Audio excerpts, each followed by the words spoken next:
কি অবস্থা সবার? আশা করি তোমরা সবাই ভালো আছো। তো আজকে আমাদের 96তম ম্যাথ যেটা আছে।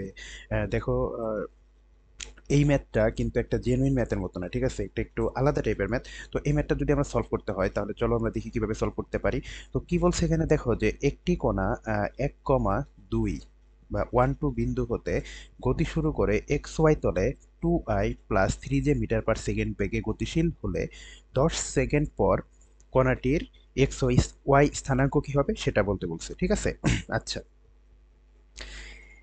এই ম্যাথটা করতে হলে আমাদের একটা ইকুয়েশন জানা থাকতে হবে, ঠিক আছে? তো আমরা ফার্স্টে সেটা লিখে নিই যে টি সময় পর অবস্থান vector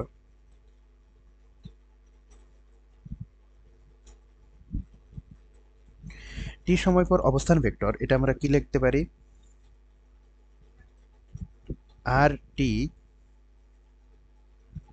is equal to R of zero plus V T. ঠিক আছে, আমরা এটা কিন্তু লিখতে পারি। এটা লিখতে পারি। তো এখানে এখন যদি আমরা ম্যাথটা শেষ করতে চাই তাহলে এখানে দেখো কি কি দেওয়া আছে, তো 1,2 এটা দেওয়া আছে না? তাহলে আমরা এটা লিখতে পারি না যে R of zero is equal to I plus 2j, আমরা এটা লিখতে পারি। আচ্ছা, এখন V V is equal to আবার কি দেওয়া আছে, যে 2i প্লাস 3j এটা দেওয়া আছে। এখন দেখো এই জিনিসটাও দেওয়া আছে, ভিও দেওয়া আছে।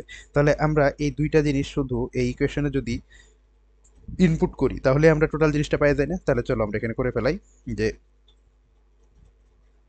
আর of T is equal to R of জিরোর মান কত, I plus 2j plus V T, T এর মান কত, 10। তাহলে 10 দিয়ে যদি আমরা টোটালটুকু গুণ করে দিই তাহলে এখানে কত থাকে, 20i প্লাস 30j। ঠিক আছে, তাহলে এখান থেকে যদি আমরা ক্যালকুলেশন করি তাহলে আমরা এখানে কি পাবো, 21i প্লাস 32j এটা পাবো।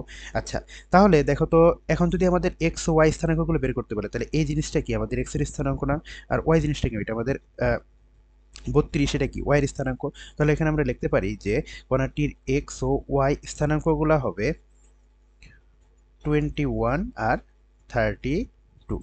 ঠিক আছে, 21 আর 32 এটাই হচ্ছে আমাদের অ্যান্সার। এই ম্যাথটা একটু আলাদা, যদি জাস্ট এই জিনিসটা মনে রাখতে পারলেই এই অঙ্কটা একদমই ইজি। যে এই জিনিসটা একটু মনে রাখতে হয়, এই জিনিসটা মনে রাখতে পারলে আমরা এখান থেকে টোটাল জিনিসটা বের করতে পারবো। ঠিক আছে, তাহলে চলো আমাদের পরবর্তীতে কোন ম্যাথটা আছে দেখি।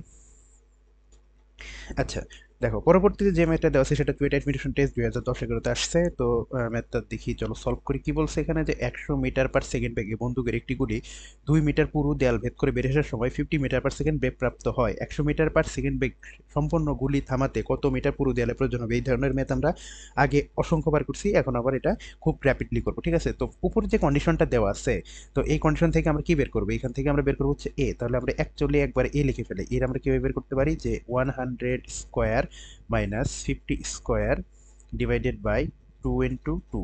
এটাকে তুমি যদি ক্যালকুলেশন করো তো এখান থেকে তুমি কত কি পাবা, এখান থেকে তুমি পাবা হচ্ছে 1875 মিটার পার সেকেন্ড স্কোয়ার।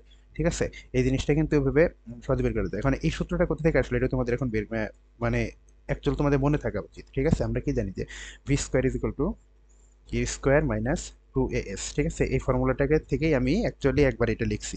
তো ত্বরণের মান পাওয়া গেছে। এখন কি বলছে যে 100 মিটার পার সেকেন্ড বেগ সম্পন্ন গুলি সম্পূর্ণ থামাতে কত মিটার পুরো জ্বালা প্রয়োজন হবে? আচ্ছা, তাহলে এখন আগের বার কি বলছিলাম এস, এখন এখন আমরা বের করবো কি এস। তো এস আমরা কিভাবে বের করব, 100 স্কোয়ার ডিভাইডেড বাই 2 × 1875। ঠিক আছে, 100 স্কোয়ার ডিভাইডেড বাই 2 × 1875, এখানে মাইনাস 0 স্কোয়ার, এটা আমরা দিই নাই বা দিলেও চলে না দিলেও চলে, কারণ একবারে থামাতে, তার মানে কি ভি মানে জিরো হয়ে যাবে, শেষ একটা জিরো হয়ে যাবে না? আচ্ছা, তাহলে এখান থেকে যদি আমরা ক্যালকুলেশন করি তাহলে এস এর মানটা কত পাবা,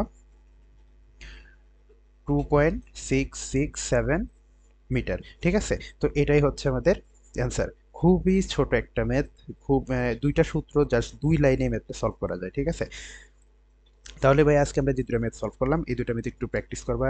এই ম্যাথগুলো মাঝে মাঝে দিয়ে দিলেও দিয়ে দিতে পারে। তো অনেক সময় দেখা যায় যে ম্যাথগুলো দিয়ে দেয়, তখন প্র্যাকটিস না করার জন্য অনেক সময় ভুল হয়ে যায়। ঠিক আছে, তাহলে ভাই আজকে এই পর্যন্তই। ধন্যবাদ সবাইকে।